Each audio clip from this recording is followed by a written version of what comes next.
Assalamualaikum, this is Manus Jasia and welcome back to my YouTube channel. So previously जितनी भी हमने videos बनाई हैं वो यूएसए की स्कॉलरशिप से रिलेटेड थी, but this video is little different.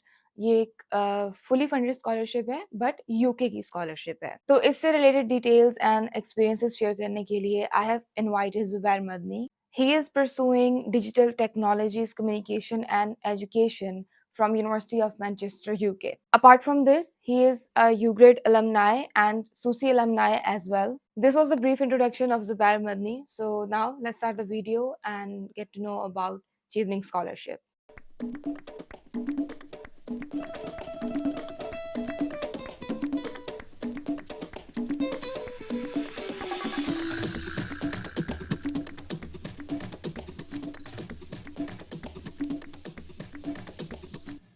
Bismillahirrahmanirrahim. Assalamu alaikum everyone. First of all, thank you very much Jasia for inviting me here. मेरे लिए ये एजाज़ की बात है कि मैं जो स्कॉलरशिप में स्टूडेंट्स अप्लाई करना चाहते हैं, अगर मैं उनकी किसी तरह से हेल्प कर सकूं और जो मैंने स्कॉलरशिप अचीव की है या फिर जो मैंने पास के अंदर जो भी मेरा एक्सपीरियंस है स्कॉलरशिप्स के बारे में मैं उसको शेयर कर सकूँ और उससे किसी को फ़ायदा हो सके।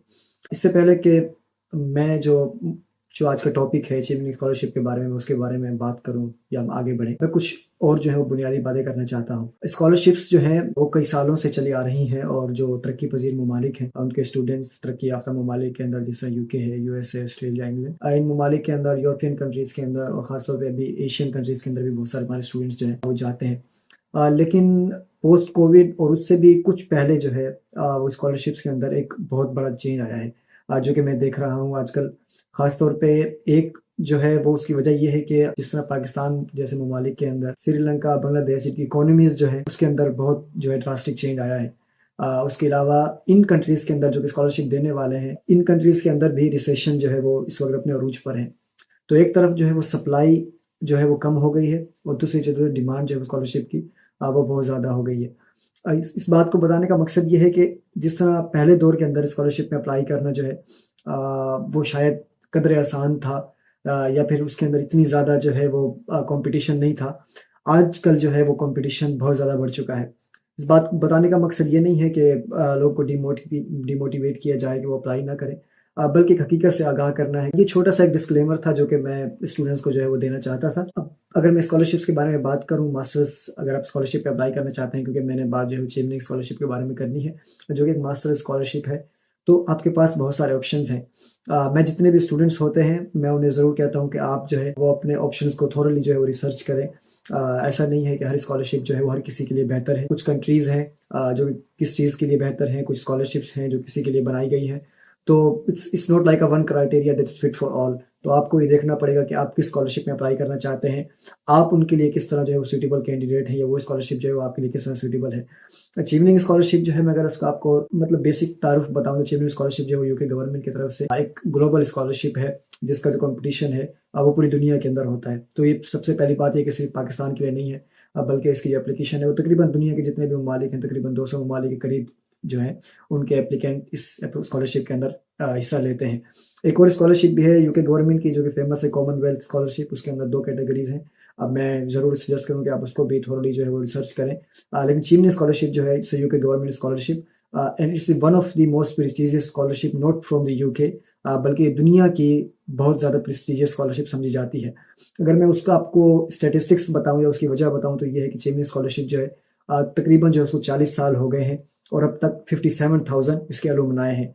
चेवनिंग स्कॉलरशिप के जो अलुमनाए हैं उसके अंदर तकरीबन 40 के करीब जो है वो हेड्स ऑफ स्टेट्स हैं। उसके अलावा बहुत से कंट्रीज़ के मिनिस्टर, बहुत से कंट्रीज़ के जो है बहुत से बड़े बड़े कंपनीज़ के मालिक। तो जो चेवनिंग स्कॉलर्स जो हैं जो कि पास्ट के अंदर रहे हैं, जो करंट स्कॉलर्स हैं, उनका जो कैलिबर है या उनकी जो प्रोफाइल है वो बहुत हाई है। अगेन इस बात को बताने का मकसद डिमोटिवेट करना नहीं है, बल्कि एक जो है आपको हकीकत से आगाह करना है कि जब आप जिस स्कॉलरशिप को चूज़ करना चाहते हैं आपको देखना पड़ेगा कि वो स्कॉलरशिप किन लोगों को मिलती है। उसके अलावा मैं अगर आपको बताऊँ चेवनिंग स्कॉलरशिप जो है जिसे आप जानते हैं कि फुली फंडेड स्कॉलरशिप है। इसके अंदर नॉट नेसेसरली आपको 1 रुपया भी खर्च नहीं करना पड़ता। From your application without any fee आपको सबमिट करनी पड़ती है, then you start applying for your universities. मैं आगे उसकी बात करूंगा। सो एज आई सेड कि आपके transportation from Pakistan to here, your air fare ticket, उसके अलावा आपकी अकोमोडेशन जब आप यहाँ पे रहते हैं आपको एक हैंडसम अमाउंट आपको जो है स्टाइपेंड दिया जाता है।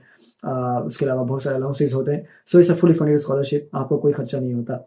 चीवनिंग स्कॉलरशिप की जो सबसे बड़ी खुशियाँ जो मुझे लगी वो ये है कि आपको पता होगा कि दुनिया की बहुत सी बड़ी यूनिवर्सिटीज़ जो हैं वो यूके के अंदर हैं। आपने ऑक्सफोर्ड का नाम सुना होगा, कैम्ब्रिज का नाम सुना होगा। डेवलपमेंट स्टडीज़ के अंदर यूनिवर्सिटी ऑफ ससेक्स है, वो दुनिया के नंबर 1 है। एजुकेशन के अंदर यूनिवर्सिटी कॉलेज लंदन दुनिया का नंबर 1 है। एलएससी है, London School of economics, university of Edinburgh, university of Glasgow. बहुत बड़ी-बड़ी यूनिवर्सिटीज़ हैं। यूनिवर्सिटी ऑफ मैनचेस्टर है जिसके अंदर मैं पढ़ रहा हूँ।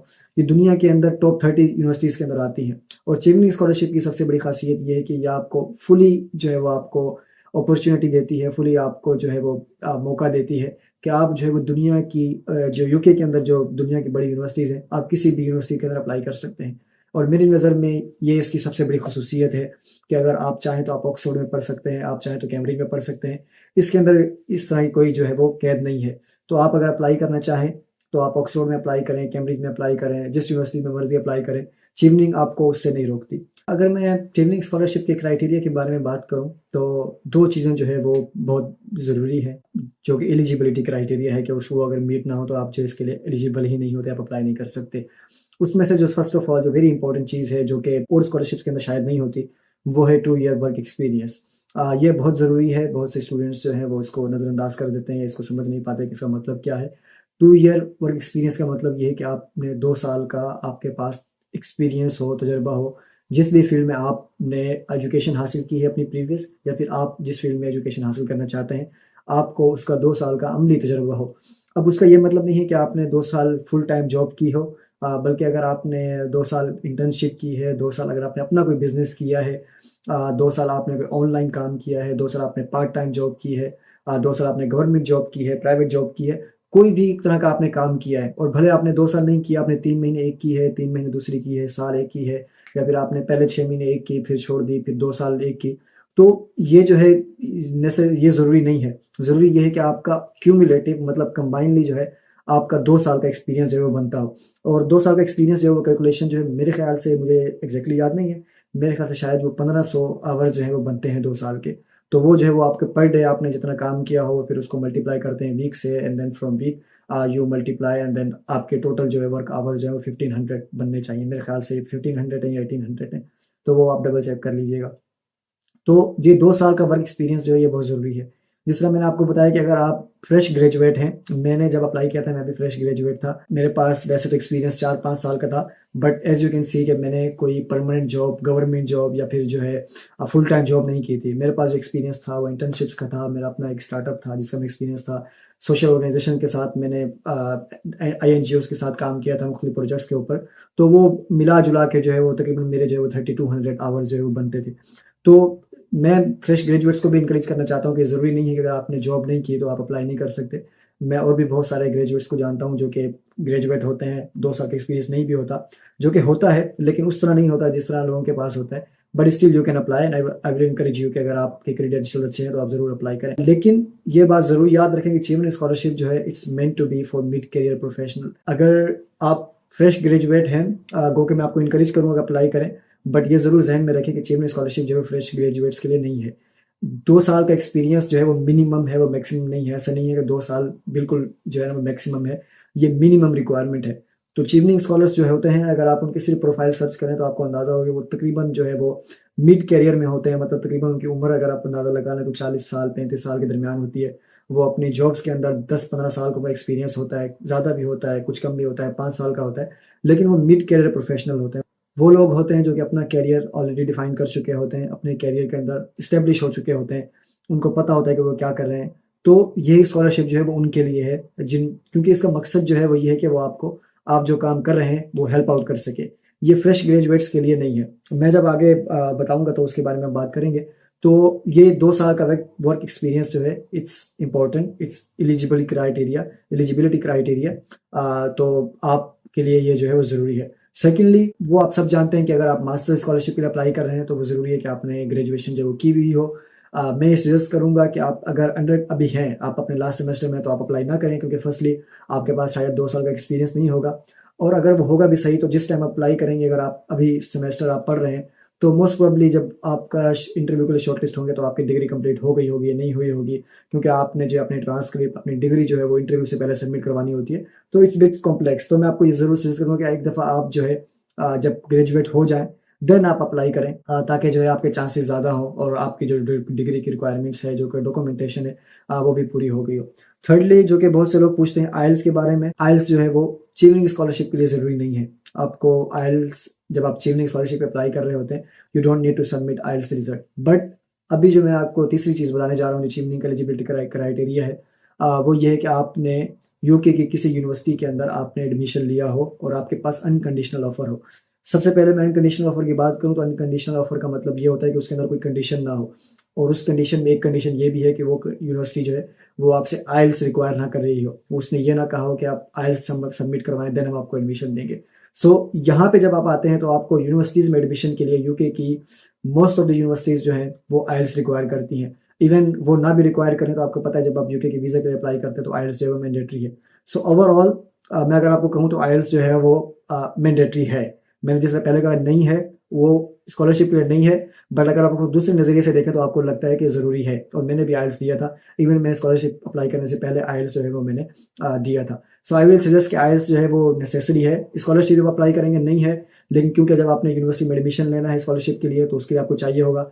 यूनिवर्सिटी भी अगर आपको बगैर आइल्स के एडमिशन दे दे तो वीज़ा के लिए वो चाहिए होता है। वो भी बिट कॉम्प्लेक्स है, क्योंकि हो सकता है कि अगर आपकी यूनिवर्सिटी ने आपको एडमिशन दे दिया है तो वीज़ा के लिए आपको रिक्वायर ना हो, लेकिन ऐसी यूनिवर्सिटीज़ जो है वो यूके में बहुत कम है। तो आइल्स हो, पीटीई हो, टॉफल हो, कोई और इंग्लिश लैंग्वेज टेस्ट हो, इट डजेंट मैटर, बट आपने कोई ना कोई इंग्लिश लैंग्वेज प्रोफिशिएंसी टेस्ट जो है वो आपने दिया हुआ हो, ताकि आप जिस यूनिवर्सिटी में अप्लाई करना चाहते हैं, खासतौर पे अगर आप बड़ी यूनिवर्सिटी में अप्लाई करना चाहते हैं तो उनकी जो आइल्स की रिक्वायरमेंट है, मेरे ख्याल से ऑक्सफोर्ड कैम्ब्रिज की 7.5 से अबव है। मैंने जिस यूनिवर्सिटी में, यूनिवर्सिटी ऑफ मैनचेस्टर की 7 है। फिर आप थोड़ा सा लो यूनिवर्सिटीज़ में जाएँ जिनकी रैंकिंग कम है, उनकी 6.5 है, और जो मिनिमम मेरे ख्याल से यूके की यूनिवर्सिटीज़ जो हैं उनकी रिक्वायरमेंट वो 6.0 है। तो आपको आइल्स जो है वो 6.0 6.5 इसके दरमियान जो है वो ज़रूरी है, ताकि आप अच्छी यूनिवर्सिटी में एडमिशन ले सकें। सो आइल्स जो है, जिस तरह मैंने कहा कि वो ज़रूरी है। अब दूसरी बात मैं करता हूँ कि यूनिवर्सिटी के एडमिशन की। चीवनिंग के अंदर at the time of application आपको यूनिवर्सिटी का एडमिशन आपके पास होना ज़रूरी नहीं है। चीवनिंग का पहले मैं अगर आपको टाइमलाइन बताऊँ तो चीवनिंग स्कॉलरशिप जो है वो स्टार्ट आपको अप्लाई करते हैं, मेरे ख्याल से एप्लीकेशन ओपन होती है शायद अगस्त के अंदर। अगस्त के अंदर जो है वो चीवनिंग स्कॉलरशिप की एप्लीकेशन ओपन होती है, और उसकी जो डेडलाइन होती है वो अक्टूबर के अंदर होती है। तो 2 महीने होते हैं तकरीबन आपके पास अप्लाई करने के लिए। अब अगस्त के अंदर आप जब अप्लाई करते हैं चीवनिंग के लिए, तो उसके उस वक्त आपको अप्लाई करते वक्त या अक्टूबर के अंदर जब डेडलाइन है, उस वक्त आपके पास यूनिवर्सिटी की ऑफर होना ज़रूरी नहीं है, आप उसके बाद भी कर सकते हैं। अमूमी जो डेडलाइन होती है वो जुलाई के अंदर होती है। अगर मैं आपको इस बात को समझाना चाहूँ कि आपने चीवनिंग स्कॉलरशिप के लिए अप्लाई करना शुरू किया, आपने अक्टूबर में अपनी एप्लीकेशन सबमिट कर दी, देन इट्स सजेस्टेड कि आपने चीवनिंग स्कॉलरशिप की एप्लीकेशन के अंदर जो यूनिवर्सिटीज़ लिस्ट की हैं, जब मैं एसएस के बारे में बताऊँगा वो अब आगे डिस्कस करेंगे, लेकिन आपको 3 यूनिवर्सिटीज़ जो है वो चीवनिंग एप्लीकेशन के अंदर लिस्ट करनी होती हैं अपनी प्रेफ़रेंस के हिसाब से, कि ये मेरी फर्स्ट यूनिवर्सिटी है, ये कोर्स है, ये सेकंड यूनिवर्सिटी है और ये थर्ड यूनिवर्सिटी है, मैं इनमें जाना चाहता हूँ। वहाँ पे सिर्फ आपने लिस्ट करना होता है till the deadline. After submission आप यूनिवर्सिटी में अप्लाई करें, आपने आइल्स नहीं दिया आप दें, क्योंकि फरवरी में जो है वो आपको चीवनिंग की शॉर्ट लिस्टिंग ईमेल आती है इंटरव्यू की, एंड इट्स सजेस्टेड कि आप फरवरी तक अपनी यूनिवर्सिटी में अप्लाई कर चुके हों, ताकि अगर आप इंटरव्यू के लिए शॉर्ट लिस्ट होते तो आपको पता हो कि आपने किस यूनिवर्सिटी में एडमिशन ले चुके हैं, क्योंकि बहुत सी यूनिवर्सिटी आपको उस वक्त एडमिशन दे भी चुकी होती हैं। सो टिल फरवरी आप इस पोजीशन में होंगे। 2-3 महीने बाद जब आप अक्टूबर में अप्लाई कर लेंगे नेक्स्ट ईयर, फरवरी तक आपके पास कोई ना कोई एडमिशन ऑफर होगी। तो दिस इज़ द वे कि आपने 3 यूनिवर्सिटीज़ जो है वहाँ पे शॉर्ट लिस्ट करनी है अपनी एप्लीकेशन के अंदर, देन आपने अप्लाई करना है। लेकिन अगर आप अप्लाई नहीं भी करते, अगर आपने अभी नहीं किया, आपने आइल्स नहीं दिया, आपको यूनिवर्सिटी ने अप्लाई भी रिप्लाई नहीं किया, सो नो वरीज, फरवरी में आपका इंटरव्यू होगा। इंटरव्यू के भी बाद जो इंटरव्यू का रिजल्ट आता है वो तकरीबन जून के एंड में आता है, और जब आपके पास रिजल्ट आ जाए स्टिल यू हैव 1 मंथ, क्योंकि आपके पास जो लास्ट डेडलाइन होती है ऑफर सबमिट करवाने की, अपनी यूनिवर्सिटी के बारे में बताने की, वो जुलाई में होती है। So but it's not suggested, क्योंकि 1 महीने के अंदर आप अप्लाई नहीं कर सकते। आपको यूनिवर्सिटी हो सकता है जहाँ आप अप्लाई करना चाहते हैं वो वहाँ सीटें फुल हो गई हों। सो सजेस्टेड यही है कि आप जैसे ही यूनिवर्सिटी एप्लीकेशन आप फिल कर लें चीवनिंग की, उसके बाद आप यूनिवर्सिटी में अप्लाई करें, ताकि आपको जो है एडमिशन मिल जाए फरवरी तक। Well and good. अगर फरवरी में नहीं आता, आपने इंटरव्यू दे दिया, उस दौरान मार्च मई तक आपको मिल जाए, तो जून तक जब आपको फाइनली स्कॉलरशिप ऑफर हो तो आपके पास यूनिवर्सिटी के एडमिशन ऑफर भी मौजूद हो, ताकि आप उनको कंफर्म कर सकें कि आप किस यूनिवर्सिटी में जा रहे हैं। 3 यूनिवर्सिटीज़ आपने सेलेक्ट करनी होती हैं, जो कि आपकी प्रेफरेंस हो सकती है। बहुत से लोग रैंकिंग के हिसाब से जाते हैं, कि एक जो है वो मैं भी ये सजेस्ट करता हूँ। बहुत से लोग जो मुझसे पूछते हैं कि यूनिवर्सिटी को किस तरह सेलेक्ट करें, अभी ये बहुत अर्ली है क्योंकि अभी हम इंट्रोडक्शन के बारे में बात कर रहे हैं, बट मैं आपको सजेस्ट कर देता हूँ कि आपकी एक यूनिवर्सिटी जो है वो टॉप यूनिवर्सिटी हो, टॉप 10 इन द वर्ल्ड और टॉप 10 में be in the UK, secondly उससे कम हो, और थर्डली जो है वो कोई भी लो रैंक यूनिवर्सिटी हो, ताकि अगर आपकी आईएलटीएस का रिजल्ट अच्छा नहीं आता, आपकी डिग्री में मार्क्स जो है वो कम है, तो आपको उस थर्ड यूनिवर्सिटी जो कि लो रैंक है उसके साथ आपको एडमिशन जरूर मिल जाए। ऐसा ना हो, क्योंकि मैंने सुना है कि काफ़ी लोगों को यूनिवर्सिटी ऑफर बिल्कुल नहीं देती उनकी तीनों यूनिवर्सिटीज़, लेकिन उनको चीवनिंग स्कॉलरशिप मिल जाती है। तो अगर आपको स्कॉलरशिप मिल गई, आपको किसी यूनिवर्सिटी में एडमिशन नहीं मिला, तो वो स्कॉलरशिप आपको नहीं मिलेगी। लेकिन अगर आपने 3 यूनिवर्सिटी में एडमिशन ले लिया, स्कॉलरशिप नहीं मिली, तो आपका एडमिशन जो है वो किसी काम का नहीं होगा। लेकिन वो एडमिशन आप अगले साल जब आप स्कॉलरशिप अप्लाई करेंगे, तो वो आप वहाँ पे यूज़ कर सकते हैं। सो ये जो है वो बेसिक एलिजिबिलिटी क्राइटेरियाज हैं, जिसके अंदर आपके पास 2 साल का वर्क एक्सपीरियंस हो, आपके अंडर ग्रेड डिग्री हो आपके पास मौजूद हो, ट्रांसक्रिप्ट आपके पास मौजूद हो, डिग्री जो है वो आपकी सीजीपीए अच्छी होनी चाहिए। रिक्वायरमेंट, क्योंकि चीवनिंग की तो रिक्वायरमेंट नहीं है, लेकिन जब आप यूनिवर्सिटी में अप्लाई करेंगे, बड़ी प्रेस्टिजियस यूनिवर्सिटीज़ में, तो वहाँ पे वो सीजीपीए चेक करते हैं। वहाँ पे आपकी सीजीपीए जो है वो 3.5 से अबव होनी चाहिए आइडियली। अगर कम है तो वो भी चल जाता है, वो यूनिवर्सिटी पे डिपेंड कर देगा आप किस यूनिवर्सिटी में अप्लाई करते हैं। सो यूनिवर्सिटी की एडमिशन आपके पास ऑफर हो, आपने आईएलटीएस क्योंकि आपने यूनिवर्सिटी ऑफर के लिए देना है, तो वो भी आपके पास ज़रूरी है। सो ये बेसिकली जो है वो क्राइटेरिया है चेन्नई स्कॉलरशिप का। जिस तरह मैंने पहले कहा, आप जो है वो मैं थोड़ी सी बात करना चाहूँगा क्योंकि ये कंप्लीट टॉपिक है चेवनिंग एसेस का। ऐसी बहुत सी कम स्कॉलरशिप्स होती हैं जिसके अंदर 4 एसेस होते हैं। बहुत सी स्कॉलरशिप्स अगर आप इरास्मस में अप्लाई करें, फुल ब्राइट में अप्लाई करें, तो उनका मैक्सिमम एक आपको मोटिवेशन लेटर लिखना होता है, पर्सनल स्टेटमेंट लिखनी होती है। लेकिन चीवनिंग के अंदर आपको 4 एसेस जो है वो डिफरेंट टॉपिक्स के ऊपर लिखने होते हैं। Before I go into the depth of essays के एसेस में आपने क्या लिखना होता है, एक चीज़ जो है वो बहुत इंपॉर्टेंट है, वो ये है कि चेवनिंग स्कॉलरशिप किसके लिए है, जिसके बारे में अभी तक मैंने बात नहीं की क्योंकि पहले मैंने आपको उसका इंट्रोडक्शन दिया। अब आपको मैं ये बताना चाहता हूँ कि चेवनिंग स्कॉलरशिप जो है वो किन लोगों के लिए। Chevening scholarship very categorically, very clearly, it's meant to be for people who are leader. Chevening scholarship का बहुत एम्फेसिस जो है वो लीडरशिप के ऊपर और नेटवर्किंग के ऊपर है। चेवनिंग स्कॉलरशिप उनको दी जाती है, इसीलिए जो है इस चेवनिंग स्कॉलरशिप को चेवनिंग अवार्ड्स कहा जाता है। और आपको पता है अवार्ड्स उसी को दिया जाता है कि जिसने कोई आउटस्टैंडिंग काम जो है किया हो। चेवनिंग स्कॉलरशिप आप इसको कह सकते हैं कि वैसे तो ये एकेडमिक स्कॉलरशिप है, इसका मकसद जो है वो आपको मास्टर्स स्कॉलरशिप देना है ताकि अगर आप आगे पढ़ें। लेकिन इसका मकसद सिर्फ पढ़ाई नहीं है कि आप यहाँ पे आए और पढ़ें, या फिर उनको दी जाती है जो कि पढ़ने में बहुत अच्छे होते हैं। चेवनिंग स्कॉलर्स नो डाउट कि वो उनकी एकेडमिक अचीवमेंट्स बहुत ज़्यादा होती हैं, लेकिन ये स्कॉलरशिप एकेडमिक अचीवमेंट से एक स्टेप जो है वो फर्दर है, जिसके अंदर आपकी सोशल इन्वॉल्वमेंट या फिर आपको जो इम्पैक्ट है वो जो है वो मैटर करता है कि आप कितने ज़्यादा जो है वो अपने आप में लीडर है और उस लीडरशिप का आपका क्या इम्पैक्ट है। लीडरशिप के साथ एसोसिएटेड एक और टर्म है जिसको हम यूज़ करते हैं, वो है नेटवर्किंग। जैसा मैंने कहा कि चेवनिंग के लिए नेटवर्क जो है वो बहुत ज़रूरी है। 57,000 अलुमनाई का नेटवर्क है। चेवनिंग जो स्कॉलर है उसे एक्सपेक्ट किया जाता है कि वो बहुत अच्छा हो नेटवर्किंग के अंदर, पास्ट एक्सपीरियंस बहुत अच्छा हो और उसके पास एक क्लियर गोल हो कि वो चेवनिंग का जो नेटवर्क है वो उसको किस तरह यूटिलाइज करेगा। So this two things are very important. Leadership, आप आउटस्टैंडिंग लीडर हो, आपकी लीडरशिप एबिलिटीज़ जो है वो प्रूवन हो, आपके पास एक्सपीरियंस हो और आपका भले वो प्रोफेशनल एक्सपीरियंस हो, आपकी कम्युनिटी इन्वॉल्वमेंट हो सकता है कि आप जो है अगर आप फ्रेश ग्रेजुएट हैं, आप यूनिवर्सिटी की सोसाइटी के प्रेसिडेंट रहे हो, आपकी अपनी कोई मतलब non government non profit organisation हो, आपका कोई स्टार्टअप हो, आप गवर्नमेंट एम्प्लॉय हैं तो आपने वहाँ पे कोई लीडरशिप पोजीशन जो है वो आपने ली हो। ये बहुत बड़ा टॉपिक है जिसको जाहिर सी बात है हम मुख्तसर वक्त के अंदर डिस्कस नहीं कर सकते, लेकिन आप लीडर ज़रूर हो। अगर आप चीवनिंग के लिए अप्लाई करना चाहते हैं तो चीवनिंग जो है, अगर आप लीडर नहीं है, जो कि मेरे ख्याल से अगर मैं आपको अपना पॉइंट ऑफ व्यू बताऊं तो मेरे ख्याल में हर बंदा ही लीडर है। हर बंदे के अंदर लीडरशिप सलाहियत होती है, गो कि हमारा स्टाइल जो है लीडरशिप का वो डिफरेंट होता है।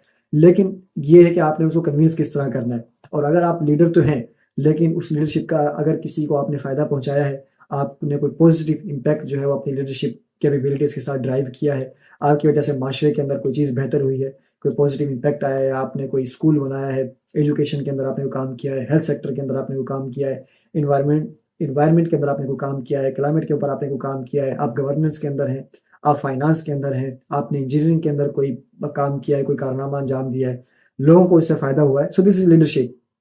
Chevening scholarship again I will emphasise it more and more कि it's all about leadership and networking. Chevening scholar वही होते हैं जो कि लीडर्स होते हैं, जिनका प्रूवन एक्सपीरियंस होता है, जिनका प्रूवन ट्रैक रिकॉर्ड होता है कि उन्होंने वाकई ही चीवनिंग स्कॉलरशिप वही डिजर्व करते हैं। तो अगर आपको लगता है, जो कि मुझे लगता है कि आपको नहीं लगना चाहिए, क्योंकि हर बंदा जिस तरह मैंने कहा अपने आप में लीडर है, हमें पहचानने की ज़रूरत होती है कि हम किस तरह के लीडर हैं।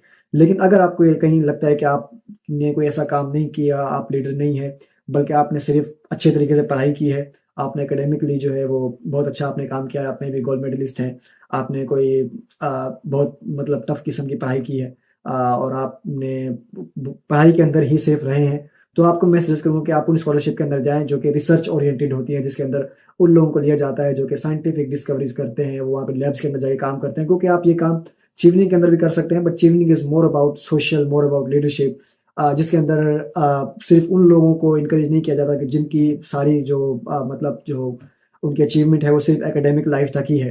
तो इसका जो स्पैन है वो एकेडमिक लाइफ से आगे सोशल लाइफ तक भी जाता है। So first of all leadership is very important, you have to be a very good leader. और जिस तरह मैंने एसेस के बारे में आपको बताया, चीवनिंग स्कॉलरशिप का जो फर्स्ट एसे है वो लीडरशिप के बारे में होता है।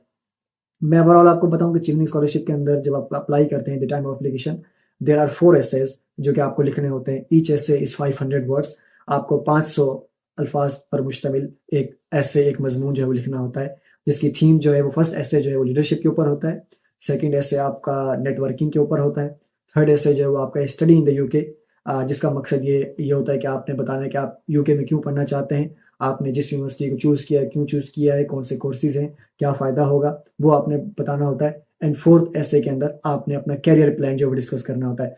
मैं कोशिश करता हूँ कि मुख्तसर वक्त के अंदर हम जितनी डेप्थ के अंदर जा सकें, मैं आपको बता सकूँ कि ऐसे जो है किस तरह स्ट्रक्चर करने होते हैं, ऐसे के अंदर क्या लिखना होता है। सो फर्स्ट ऑफ ऑल जो ऐसे है जिससे मैंने बताया वो लीडरशिप के बारे में है।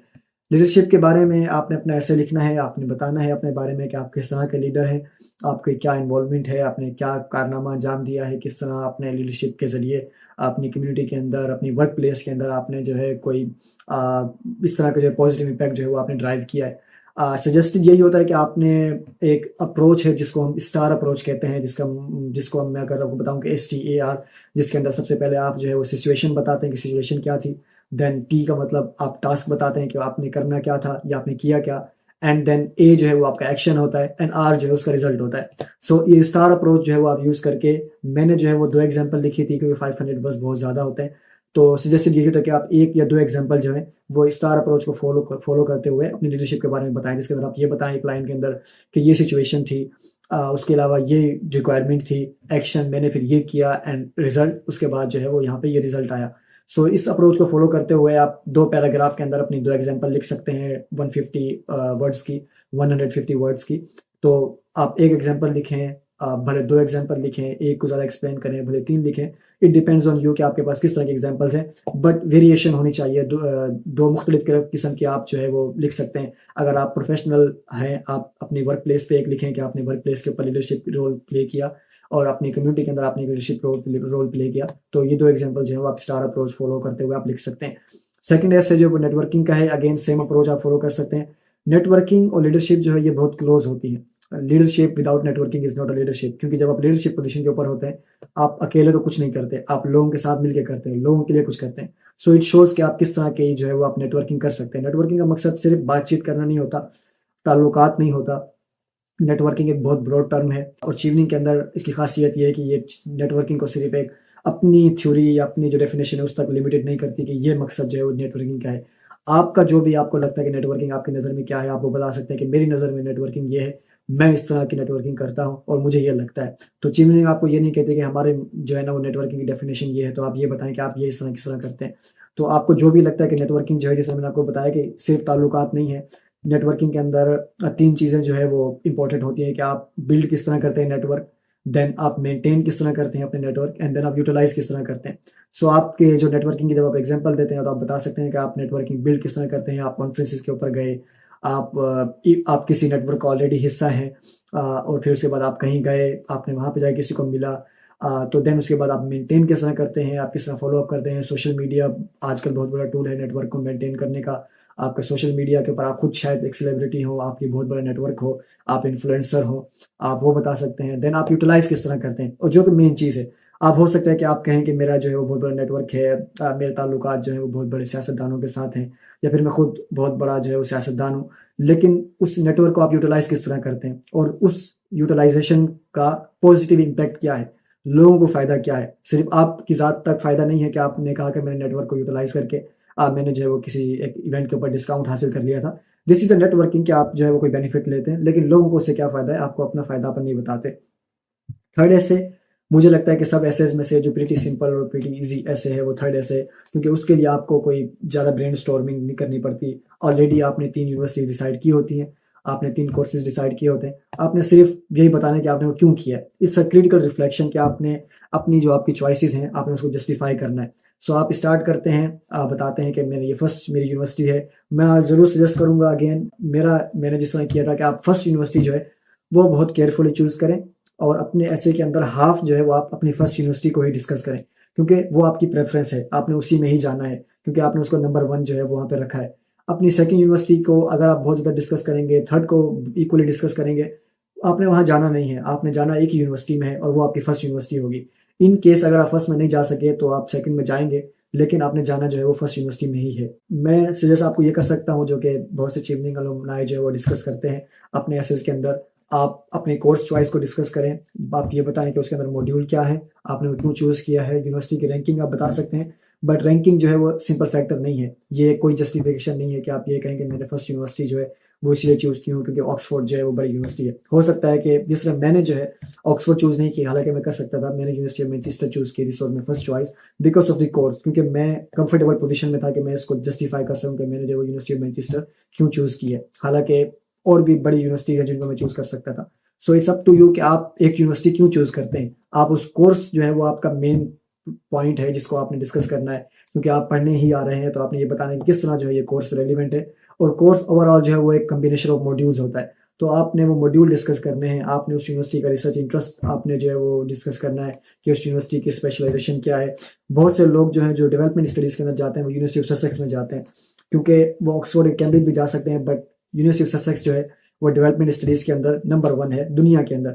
इसी तरह पॉलिटिकल साइंस के अंदर, इकोनॉमिक्स के अंदर LSE London School of Economics and Political Science जो है this is on top top, वो even beyond that Oxford and Cambridge.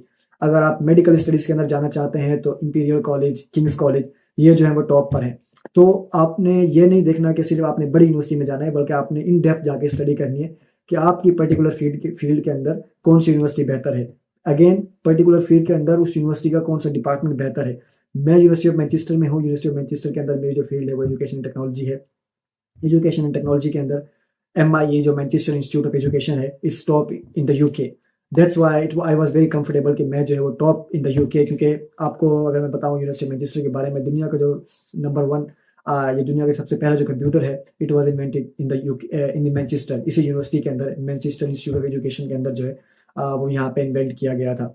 अगर आपने एक साइंटिस्ट थे, मैथमेटिशियन थे, एलन ट्यूरिंग, आपने उनका नाम सुना होगा, मैनचेस्टर से थे, मैनचेस्टर इंस्टीट्यूट ऑफ एजुकेशन के ही प्रोफेसर थे।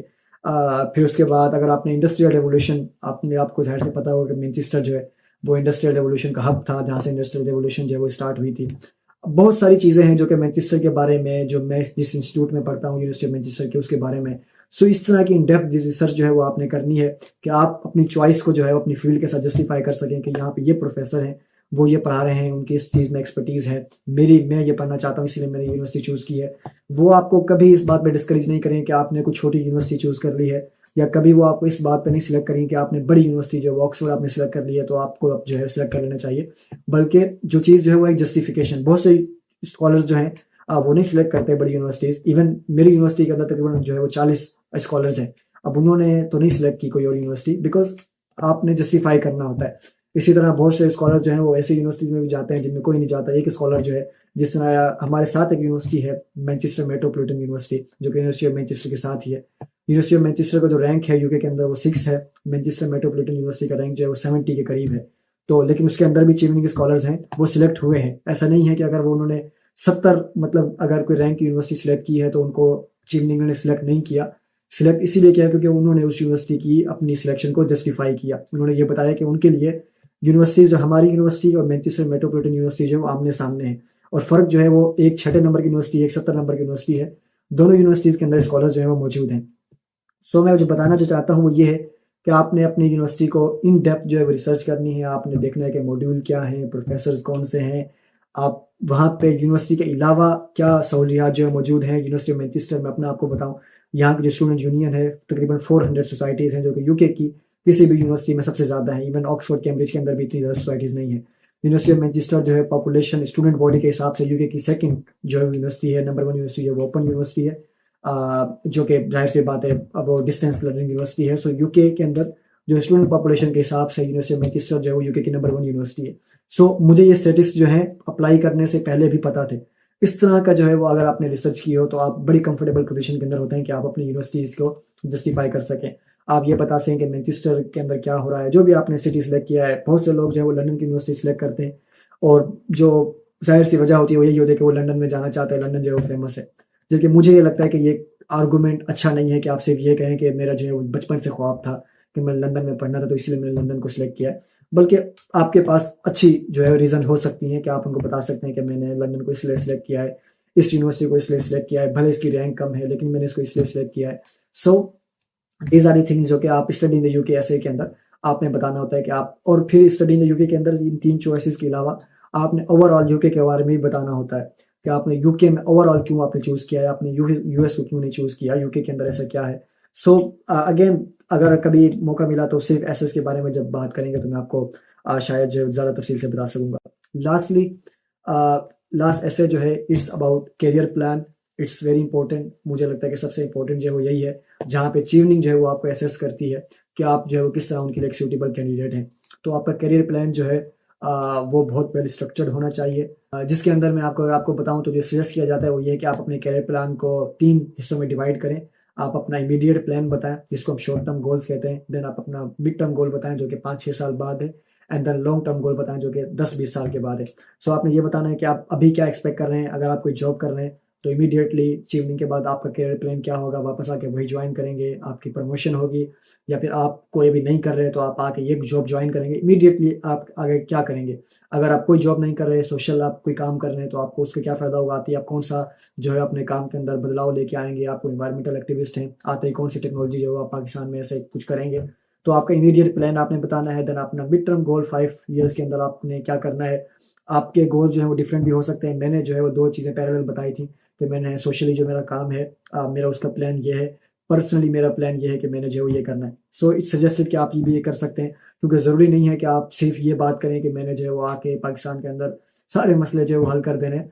आपने पर्सनली भी बताना है कि आप पर्सनली आपको क्या फ़ायदा होगा, आपने पैसे कहाँ से कमाने हैं। ज़ाहिर सी बात है अगर आप लीडर हैं तो वो एक अच्छी बात है, लेकिन अगर आप सोशली भी काम करते हैं वो आपकी सोर्स ऑफ इनकम नहीं होगी। सो आप पर्सनली बताएं कि मैं ये आऊँगा, मैंने ये जॉब करनी है, लेकिन सोशली में आने के बाद जो है माशरे को ये फ़ायदा होगा, मेरी डिग्री के बाद 5 साल में ये फ़ायदा होगा, 10 साल जो है वो इस ओवर आर्चिंग गोल जिसको हम जो है वो आपका लॉन्ग टर्म या जो आपका जो है ना वो बिग गोल जो है आपका होता है कि आपका सबसे बड़ा मनसूबा है, सबसे बड़ा आपका मकसद क्या है। वो आप बता सकते हैं कि मेरा एंड गोल जो है, मेरा ओवर आर्चिंग गोल जो है वो ये है कि मैंने पाकिस्तान के अंदर आके, और ज़ाहिर सी बात है मैं पाकिस्तान बार-बार इसलिए कह रहा हूँ कि आपने पाकिस्तान वापस आना है। मैं शायद वो आपको बताना भूल गया, चीवनिंग की रिक्वायरमेंट्स में थे। ये रिक्वायरमेंट भी है कि आपने पाकिस्तान वापस आना होता है। ऐसा नहीं है कि आप यूके आएँगे और आप यहीं पे आके बाद सेटल हो सकते हैं। आपने या जो है आप जब आपकी डिग्री खत्म होती है आपने वापस आना होता है, और 2 साल के लिए कम से कम जब आपने पाकिस्तान को सर्व करना होता है, और फिर आपने 2 साल पाकिस्तान रहना है, फिर उसके बाद जब आप आज़ाद हैं आप कहीं भी जा सकते हैं। सो आपने इसीलिए आपने बताना है कि आपने पाकिस्तान वापस क्यों आना है। और ज़ाहिर सी बात है अगर आप ये कहेंगे कि मैंने यूके जाके छुप जाना है, वहीं पे रहना है, तो आपको स्कॉलरशिप नहीं मिलेगी। सो इट्स इम्पोर्टेंट कि आपने अपने ओवरआर्चिंग गोल जो है वो बताना है कि आपका बड़ा मकसद क्या है। आपको अगर डिग्री आज अगर आपको मौका दिया जाता है कि आप यूके में आएँ, आप यहाँ पे आके बड़ी-बड़ी यूनिवर्सिटीज़ के अंदर जो है वो आप ऑक्सफोर्ड से डिग्री ले लें, आप यूनिवर्सिटी ऑफ मैनचेस्टर से आप मास्टर्स कर लें। उसके बाद 20 साल के बाद, 10 साल के बाद पाकिस्तान आपको क्या आपसे क्या फ़ायदा हासिल कर सकता है, आप पाकिस्तान को क्या फ़ायदा पहुँचा सकते हैं, आप अपनी इंडस्ट्री के अंदर क्या जो है वो ऐसा कुछ कर सकते हैं कि उससे बड़ा जो है बड़े लेवल के ऊपर कोई जो है पॉजिटिव चेंज जो है वो ड्राइव हो सके। सो दीज़ 3 थिंग्स आप जो है वो इस तरह कर सकते हैं कि आप अपना मिड टर्म गोल बताएँ, शॉर्ट टर्म इमीडिएट गोल बताएँ एंड लॉन्ग टर्म गोल्स बताएँ। लास्ट चीज़ जो कि मैं एम्फसाइज़ करना चाहता हूँ वो ये है कि आप अपने गोल्स को जो है वो यूके के जो प्रायोरिटी एरियाज़ हैं पाकिस्तान के अंदर उसके साथ अलाइन ज़रूर करें। ये मैं क्यों कह रहा हूँ, it's very important to understand कि आपने जो है वो यूके के पाकिस्तान के अंदर प्रायोरिटी एरियाज़ हैं, या फिर यूके जो है वो पाकिस्तान के अंदर बहुत से एरियाज़ के अंदर काम कर रहा है। अगर आप अपना जो आपकी फ़ील्ड है या जो आपका मकसद है अपने आने के बाद अगर आप उसको अलाइन करेंगे, so that will be beneficial for you and for them too, कि वो आपको दे सकें कि आप जो है वो उनकी स्कॉलरशिप के अंदर किस तरह फिट होते हैं। जिस तरह मेरा जो फ़ील्ड है वो एजुकेशन टेक्नोलॉजी है, यूके का one of the biggest priority area, जो लार्जेस्ट जो यूके की फंडिंग जो है वो पाकिस्तान के अंदर होती है, वो एजुकेशन सेक्टर के अंदर होती है। ब्रिटिश काउंसिल के बहुत सारे प्रोग्राम्स हैं जो एजुकेशन के अंदर पाकिस्तान के अंदर हो रहे हैं। यूके जो है वो बहुत बड़ा डोनर है पाकिस्तान के गवर्नमेंट स्कूल्स के अंदर जो हमें फ्री एजुकेशन मिलती है। इसी तरह गर्ल्स एजुकेशन के ऊपर यूके के बहुत सारे प्लान्स हैं। British Council is all dedicated to for education. इस यूनिसेफ यूनेस्को के प्रोग्राम है पाकिस्तान के अंदर। सो आप बड़ी कंफर्टेबल पोजीशन के अंदर होते हैं कि आप उनको बता सकें कि मैं जो है वापस आके पाकिस्तान के अंदर जो यूके के प्रोग्राम है या फिर ओवरऑल जो प्रोग्राम है पाकिस्तान गवर्नमेंट के प्रोग्राम है, मैं उसके अंदर इस तरह सर्व करूंगा। हेल्थ जो है वो यूके का बहुत बड़ा प्रायोरिटी एरिया है। आजकल इन्वायरमेंट एंड क्लाइमेट जो है वो यूके का बहुत बड़ा प्रायोरिटी एरिया है। इकोनॉमिक्स एंड गवर्नेंस ओवरऑल सब शुरू से ही यूके का प्रायोरिटी एरिया है पाकिस्तान के अंदर। सो आपके जितने भी गोल जो है अगर आप अलाइन करेंगे, अगर आप कोई ऐसी चीज़ पढ़ रहे हैं जिसका यूके के अंदर वो यूके को इंटरेस्ट नहीं है, तो ऐसा नहीं है कि आपको स्कॉलरशिप नहीं मिलेगी, लेकिन आप कंफर्टेबल पोजीशन में नहीं होते, आर्गूमेंट के अंदर आप उसको बता नहीं सकते, वो एक आप जो है वो इरेलीवेंट से हो जाते हैं। तो जितनी आपकी रेलिवेंसी होगी, यूके जो ऑलरेडी काम कर रहा है, अगर आप उसको जो है रेलिवेंट करेंगे अपने काम के साथ, आप बताएंगे कि इस तरह है एजुकेशन के अंदर, मैं जब वापस आऊँगा तो वापस आने के बाद मैं ये प्लान करूँगा, उससे यूके जो ऑलरेडी काम कर रहा है उसको उससे फ़ायदा होगा। सो थोड़ा सा आपको जो है वो इस तरह सोचना पड़ता है। Lastly this is very important point, ये इस बात से हट के है जो कि मैंने चीवनिंग के बारे में बात की, but it's very close to my heart. जो भी चीवनिंग स्कॉलरशिप के ऊपर या कोई भी स्कॉलरशिप के ऊपर स्टूडेंट्स अप्लाई करते हैं, मैं उनको ज़रूर कहता हूँ, जिस तरह जासिया जानती है कि मेरा एक्सपीरियंस जो है वो it's not just about Chevening scholarship. I was selected for the SUSI, which was from the US State Department. Then I was actually fellow of JASIA and other fellows for UGRADE. I've been to US and उसके अलावा भी I've been to lot of countries for conferences, exchange programs, summits, fellowships programs. तो मेरा जो overall experience है, मैंने जितने भी कंट्रीज जो है वो ट्रैवल किए हैं, जितने भी स्कॉलरशिप्स या फेलोशिप्स, जितने भी फुली फंडेड प्रोग्राम्स के ऊपर अप्लाई किया है, मैं ये समझता हूँ कि अपने आप में जो है एक कंप्लीट आर्ट है और कंप्लीट साइंस है। स्कॉलरशिप्स में अप्लाई करना, स्कॉलरशिप्स की एप्लीकेशन को फिल करना, ये अपने आप में जो है कंप्लीट नॉलेज है। और आप जब आप इसमें अप्लाई करना चाहते हैं, मिनिमम जो है मैं किसी को सजेस्ट करता हूँ वो ये है कि आप कम से कम जो है वो 3 महीने ज़रूर इसके ऊपर सर्व करें। आप टाइम निकालें। जिस तरह आप ये वीडियो देख रहे हैं तो इसका मकसद ये है कि आप इसीलिए देख रहे हैं क्योंकि आप इंटरेस्टेड हैं। इसी तरह के यूट्यूब जो है वो भरा पड़ा इस तरह की वीडियोज़ के ऊपर। आप वीडियोज़ देखें। मैंने भी ज़ाहिर सी बात है ये चीज़ें जो है वो सीखी हैं, कई साल लगाए हैं। आई रिमेंबर जब फर्स्ट टाइम मैंने जो स्टार्ट किया था वो 2018 में किया था, तकरीबन 6 साल पहले शायद, जब फर्स्ट टाइम मैं इंटरेस्टेड हुआ था स्कॉलरशिप में अप्लाई करने के लिए। सो मुझे 6 साल हो गए स्कॉलरशिप में अप्लाई करते करते, स्टिल आई एम लर्निंग।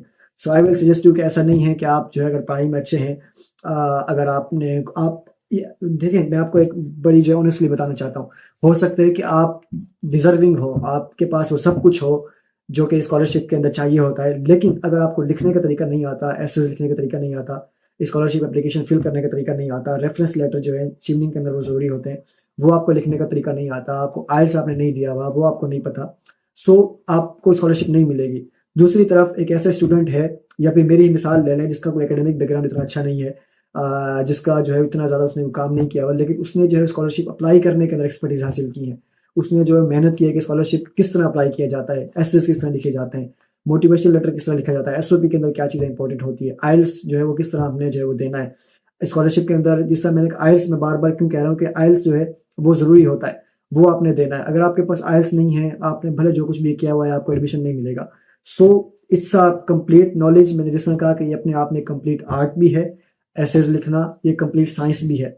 सो आप ये कंप्लीट नॉलेज है, आपको ये हासिल करना पड़ेगा। So do try, spend minimum 3 months. आप ईडी मेरे ख्याल से फेडेक्स के ऊपर और खान अकेडमी या फिर और ऑनलाइन प्लेटफॉर्म्स के ऊपर बहुत सारे कोर्सेज भी फ्री अवेलेबल है। आपको बहुत सारे एलुमनाई मिल जाएंगे, आपके दोस्त होंगे जिन्होंने स्कॉलरशिप हासिल की है, उनसे पूछें। यूट्यूब है, गूगल है, चैट जीपीटी से भी आजकल आप पूछ सकते हैं।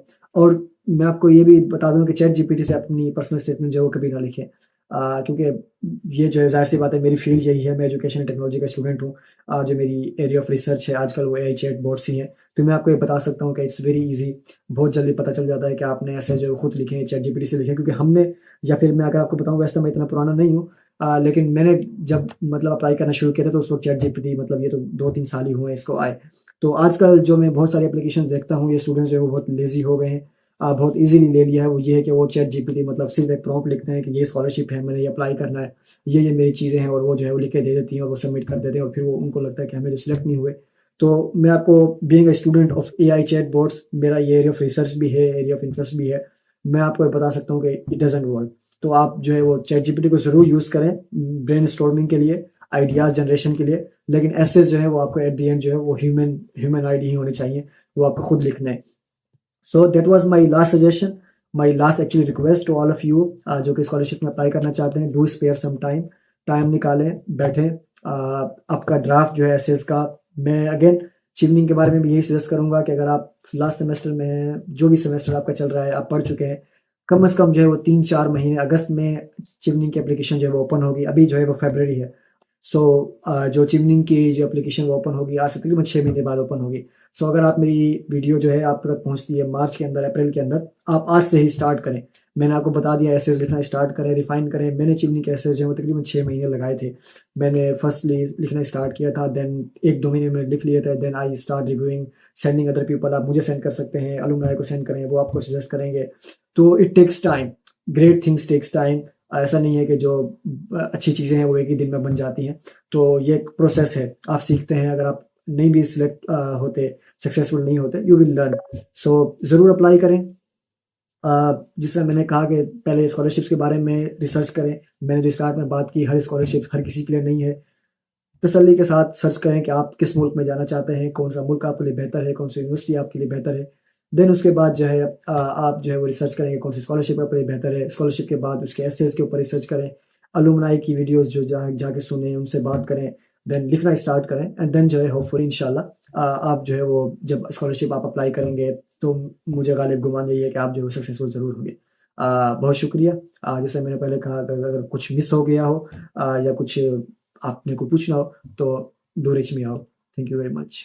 So this was it. I hope you enjoyed this video, and if you have any question you can comment in the comment box, and I've also given the speaker's profile link in the description. So if you have any question you can contact to them directly. So yeah, that's it for this video.